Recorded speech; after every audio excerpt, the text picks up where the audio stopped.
오늘 우리가 함께 마음에 새기고 묵상할 말씀은 억울함과 하나님의 정해, 그리고 그 안에서 우리가 취해야 할 태도에 대한 깊은 진리입니다.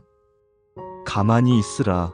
하나님이 일하신다는 말씀은 때로 이해하기 어렵고 받아들이기 힘들지만 우리의 믿음을 시험하고 단련시키는 중요한 메시지입니다.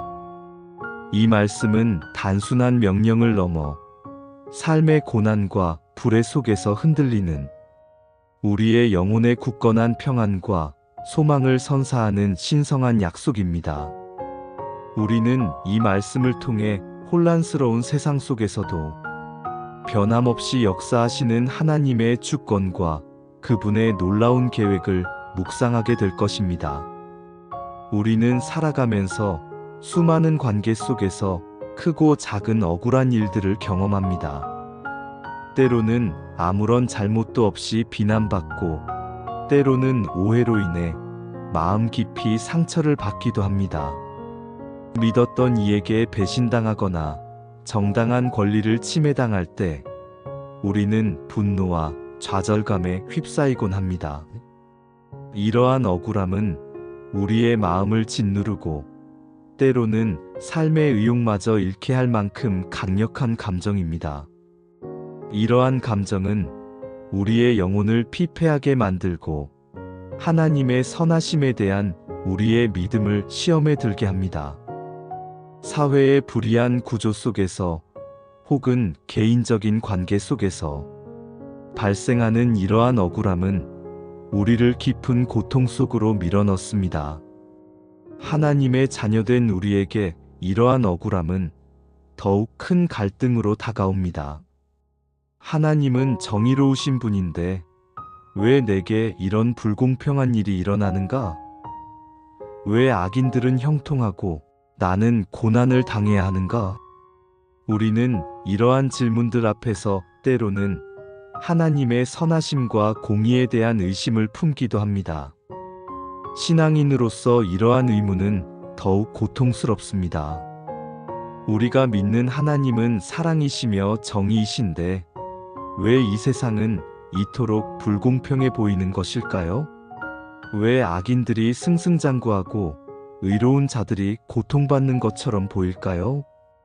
이러한 질문들은 우리의 신앙의 뿌리를 흔들기도 합니다. 이러한 억울함의 감정은 때로 우리를 격렬한 행동으로 이끌기도 합니다. 즉각적인 해명과 복수를 꿈꾸기도 하고 내 힘으로 모든 것을 바로잡으려 애쓰기도 합니다. 그러나 성경은 이러한 우리의 본능적인 반응과는 다른 믿음의 반응을 요구합니다. 성경은 우리가 억울함 속에서 어떻게 하나님을 신뢰하고 그분의 정의를 기다려야 하는지 가르쳐 줍니다. 이는 단순히 소극적인 태도가 아니라 전능하신 하나님의 주권적인 개입을 기다리는 가장 적극적인 믿음의 행위입니다. 우리의 본능적인 반응을 넘어 하나님이 주시는 지혜와 평안 속에서 올바른 길을 찾는 것이 중요합니다. 우리는 성경 곳곳에서 억울한 상황에 처했지만 하나님을 신뢰하며 잠잠히 기다렸던 믿음의 사람들을 만날 수 있습니다. 요셉은 형들의 시기로 애굽에 팔려갔고 보디발의 아내의 모함으로 억울하게 옥에 갇혔습니다. 그가 당한 억울함은 인간적으로 상상하기 어려울 정도였습니다. 사랑하는 형제들에게 버림받고 알지도 못하는 이국 땅에서 노예로 팔려가고 심지어는 누명까지 쓰고 감옥에 갇히는 기구한 운명을 겪었습니다. 그러나 요셉은 그 모든 과정 속에서 하나님을 원망하거나 인간적인 방법으로 복수를 꾀하지 않았습니다. 그는 묵묵히 자신의 자리에서 최선을 다하며 하나님의 때를 기다렸습니다. 다윗 역시 사울 왕에게 쫓겨 오랜 세월 광야에서 도피 생활을 해야 했습니다. 그는 기름 부음 받은 왕이었음에도 불구하고 자신을 죽이려 하는 사울을 피해 숨어 다녀야 하는 고통을 겪었습니다. 그는 여러 번 사울을 죽일 기회가 있었지만 여호와의 기름 부음 받은 자를 내가 치지 아니하리라 사무엘상 24장 6절고 고백하며 하나님의 심판에 맡겼습니다.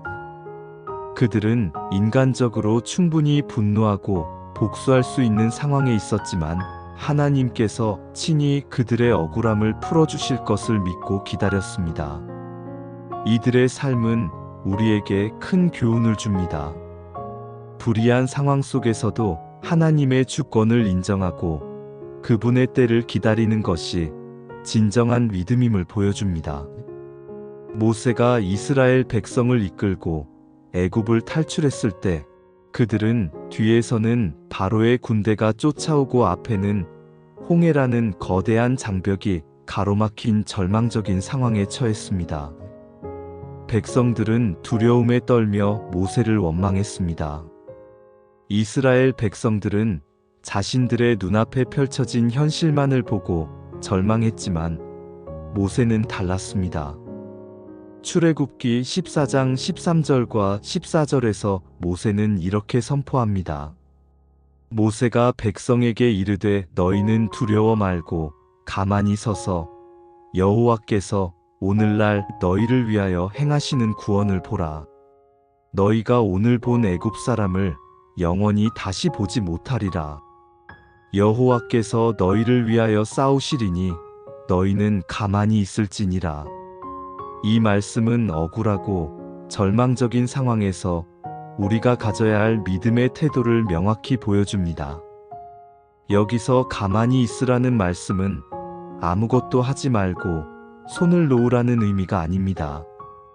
그것은 육체적인 활동의 중단이 아니라 우리의 감정적인 동요와 인간적인 노력으로 문제를 해결하려는 시도를 멈추고 오직 하나님을 신뢰하며 그분의 개입을 기다리라는 깊은 영적인 명령입니다.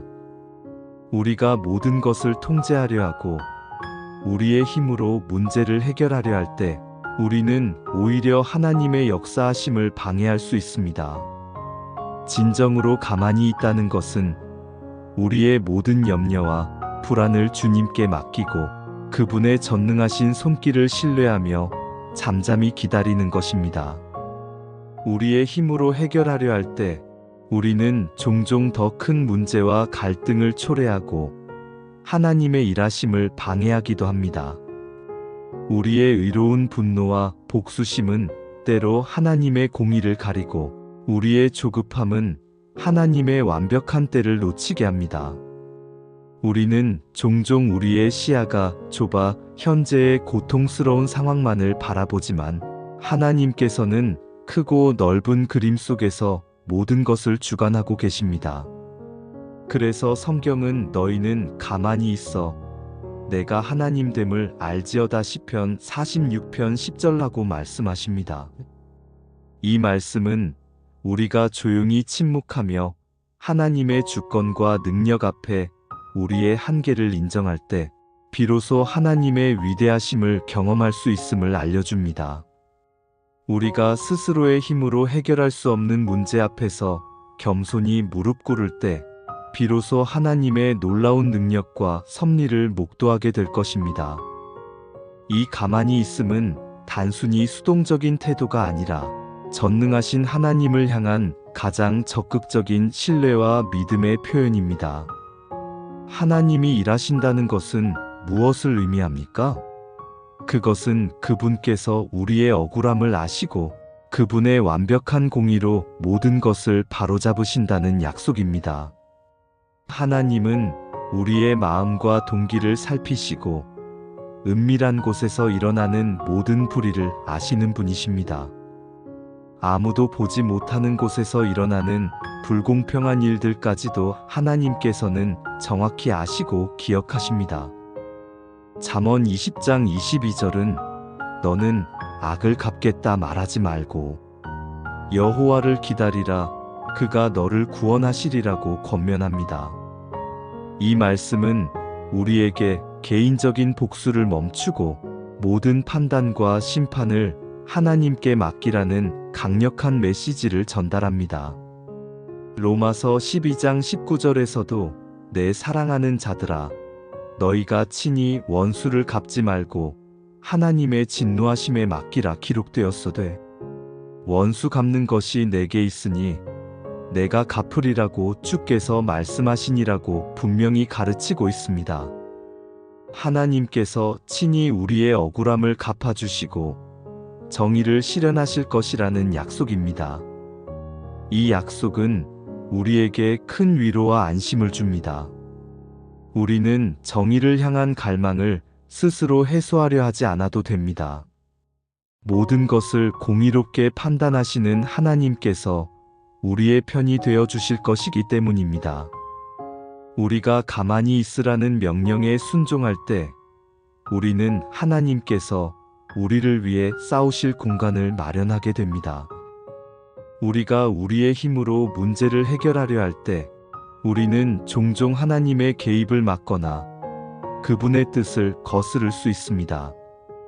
그러나 우리가 우리의 손을 멈추고 하나님께 모든 것을 맡길 때 그분께서는 우리가 상상할 수 없는 방법으로 역사하시기 시작합니다. 그분의 지혜와 능력은 우리의 어떠한 계획이나 전략보다도 뛰어나기 때문입니다. 이 가만히 있음은 주님께서 우리의 삶에 개입하시도록 문을 여는 행위이며 그분의 놀라운 역사하심을 경험하는 통로가 됩니다. 우리가 스스로의 힘으로 무엇인가를 하려 할 때 우리는 한계에 부딪히지만 하나님께 맡길 때 그분의 무한한 능력이 우리를 통해 발휘될 수 있습니다. 이것은 결코 무기력한 포기나 현실 도피가 아닙니다. 오히려 가장 강력하고 용기 있는 믿음의 행동입니다. 나의 능력과 지혜의 한계를 인정하고 전능하신 하나님을 전적으로 신뢰하는 것입니다. 이 세상의 모든 정의와 공의의 기준이 되시는 하나님께서 친히 우리의 편이 되어 주시고 우리의 억울함을 풀어주실 것을 믿는 것입니다. 이 믿음은 우리에게 흔들리지 않는 평안과 담대함을 선물합니다. 세상의 불의와 고통 속에서도 우리가 소망을 잃지 않을 수 있는 이유가 바로 여기에 있습니다. 하나님이 살아계셔서 역사하시며 우리의 모든 상황을 주관하신다는 확신이 우리를 지탱해 줍니다. 우리의 시련은 결코 헛되지 않으며 하나님의 계획 속에 있습니다. 그렇다면 우리는 어떻게 이 가만히 있음을 실천할 수 있을까요? 첫째, 우리의 마음을 지켜야 합니다. 억울함의 감정은 분노와 미움, 원망으로 이어지기 쉽습니다. 잠언 4장 23절은 무릇 지킬 만한 것보다 더욱 내 마음을 지키라. 생명의 근원이 이에서 남이니라고 말씀합니다. 우리의 마음을 하나님 말씀으로 채우고 억울한 감정이 우리를 지배하지 않도록 끊임없이 주님께 기도해야 합니다. 부정적인 감정의 소용돌이 속에서 우리의 마음을 지키는 것은 영적인 전쟁과 같습니다. 오직 하나님의 은혜와 말씀만이 우리의 마음을 견고하게 지켜줄 수 있습니다. 둘째, 하나님께 기도해야 합니다. 시편 55편 22절은 내 짐을 여호와께 맡기라. 그가 너를 붙드시고 의인의 요동함을 영원히 허락하지 아니하시리로다라고 말합니다. 우리의 억울함과 고통을 주님 앞에 솔직하게 아뢰고 그분의 위로와 지혜를 구해야 합니다. 기도는 우리가 하나님께 모든 것을 맡기고 그분의 일하심을 기다리는 가장 효과적인 방법입니다. 기도를 통해 우리는 하나님의 임재를 경험하고 그분과의 깊은 교제 속에서 우리의 마음을 새롭게 할 수 있습니다. 기도는 우리의 무력감을 극복하고 하나님의 능력에 연결되는 통로입니다. 셋째, 하나님의 말씀을 묵상하고 붙들어야 합니다. 하나님의 말씀은 우리의 영혼에 평안을 주고 흔들리는 마음을 붙들어주는 반석과 같습니다. 시편 119편 50절은 이 말씀은 나의 곤고 중의 위로라. 주의 말씀이 나를 살리셨음이니이다라고 고백합니다.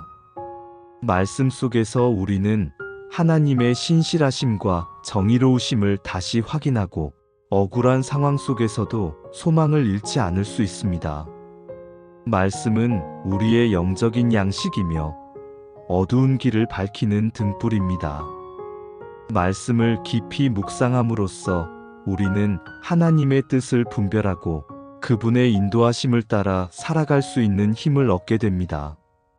하나님은 결코 우리를 외면하지 않으시고 우리의 눈물을 닦아주시며 우리의 억울함을 반드시 풀어주실 것입니다.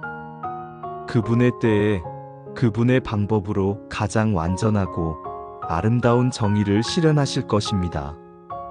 우리가 해야 할 일은 그분께서 일하실 때까지 믿음으로 가만히 있는 것입니다. 그때 우리는 하나님의 위대하심과 신실하심을 온전히 경험하게 될 것입니다. 그분은 변함없이 우리를 사랑하시며 우리의 삶을 향한 선하고 온전한 계획을 가지고 계십니다. 우리가 억울함 속에서 인내하며 주님을 기다릴 때 주님은 우리의 마음을 평안으로 채우시고 우리의 영혼을 회복시키실 것입니다. 우리의 삶 속에서 억울한 일을 당할 때 우리는 종종 속이 상하고 분노하며 때로는 당장이라도 나서서 문제를 해결하고 싶은 강한 충동을 느낍니다. 그러나 성경은 우리에게 믿음의 인내와 하나님을 향한 전적인 신뢰를 요구합니다.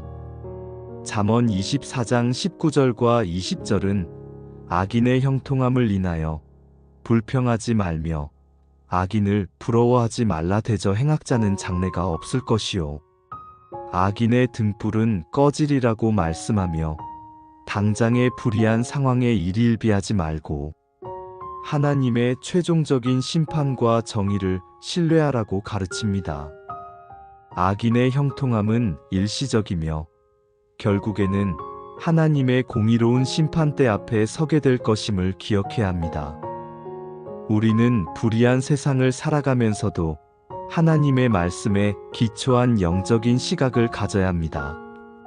우리가 보는 것은 단지 이 세상의 일부분이지만 하나님께서는 모든 것을 보시고 모든 것을 아십니다.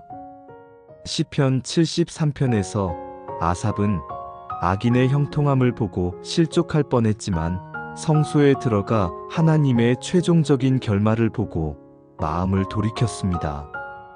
이처럼 우리도 때로는 답답하고 이해할 수 없는 상황 속에서 하나님의 성소로 나아가 그분의 시각으로 세상을 바라볼 필요가 있습니다.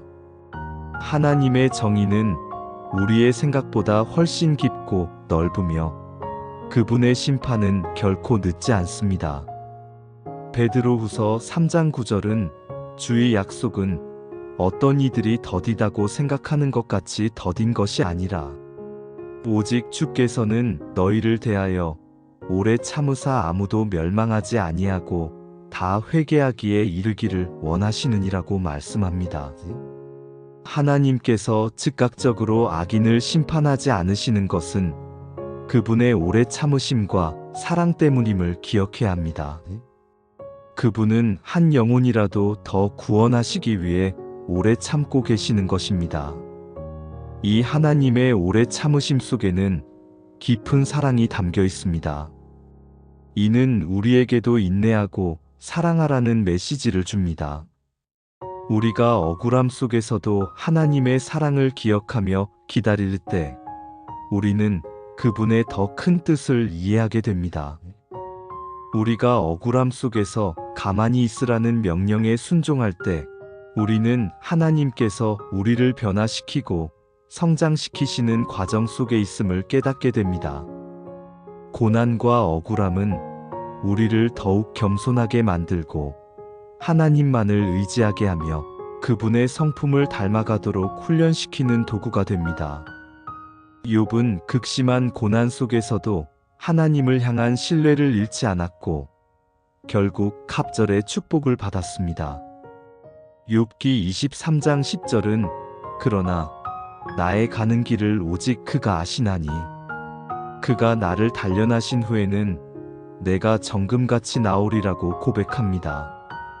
이 고백처럼 우리의 고난은 우리를 정금같이 순수하게 만들고 하나님의 형상을 닮아가도록 인도하는 귀한 과정입니다. 우리는 종종 고난과 억울함 속에서 우리 자신의 연약함과 한계를 깨닫고 오직 하나님만이 우리의 피난처여 힘이 되심을 고백하게 됩니다. 시편 46편 1절은 하나님은 우리의 피난처시요 힘이시니 환난 중에 만날 큰 도움이시라고 고백합니다. 이 고백은 우리가 고통의 순간에 진정으로 하나님을 의지할 때 나오는 믿음의 고백입니다.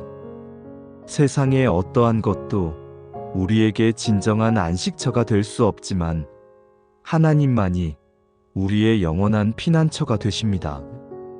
이 확신 속에서 우리는 어떠한 시련 속에서도 흔들리지 않는 평안을 누릴 수 있습니다. 이처럼 가만히 있으라는 명령은 우리에게 단순한 기다림을 넘어 하나님의 주권적인 인도하심을 신뢰하고 그분의 뜻을 이루어드리기 위한 영적인 훈련의 과정임을 깨닫게 합니다. 이 과정을 통해 우리는 더욱 성숙한 믿음의 사람으로 세워질 것입니다. 우리 삶 속에서 억울하거나 불공평하다고 느껴지는 상황에 직면했을 때 우리는 즉각적인 분노나 복수심 혹은 인간적인 해결책을 찾으려는 충동을 내려놓아야 합니다. 대신 우리의 마음을 하나님께로 향하고 잠잠히 그분의 일하심을 기다리는 연습을 해야 합니다. 이것은 우리가 아무것도 하지 않고 무기력하게 있는 것이 아니라 모든 것을 아시고 모든 것을 하실 수 있는 하나님을 전적으로 신뢰하며 그분께 우리의 억울함을 아뢰는 적극적인 믿음의 행위입니다. 주변의 악한 일들로 인해 마음이 요동칠 때 성경 말씀을 묵상하며 하나님의 공의로우심과 주권을 다시 한번 확신하는 시간을 갖는 것이 중요합니다. 우리의 힘으로 해결할 수 없는 일들은 과감히 하나님께 맡기고 그분께서 가장 선하고 완전한 방법으로 일하실 것을 기대하며 인내해야 합니다. 이 과정 속에서 우리는 하나님의 평안을 경험하고 믿음이 더욱 깊어질 것입니다. 우리가 스스로 나서지 않고 주님의 도우심을 간구할 때 그분은 우리의 상상 그 이상으로 역사하실 것입니다. 우리의 인내는 결코 헛되지 않을 것이며 결국 하나님의 영광이 나타날 것입니다. 사랑과 공의의 하나님, 저희의 연약함과 한계를 아시는 주님, 이 시간 저희의 마음속에 있는 모든 억울함과 불공평함으로 인한 아픔을 주님 앞에 내려놓습니다. 저희의 인간적인 생각과 감정으로는 이해할 수 없는 일들 앞에서 때로 분노하고 좌절하며 주님의 선하심을 의심하기도 했습니다. 저희는 종종 주님의 지혜보다 저희의 지혜를 더 의지했고 주님의 때보다 저희의 때를 더 원했습니다. 그러나 주님, 저희가 이 모든 상황 속에서 가만히 있으라 하나님이 일하신다는 주님의 음성을 듣고 순종하기를 간절히 원합니다.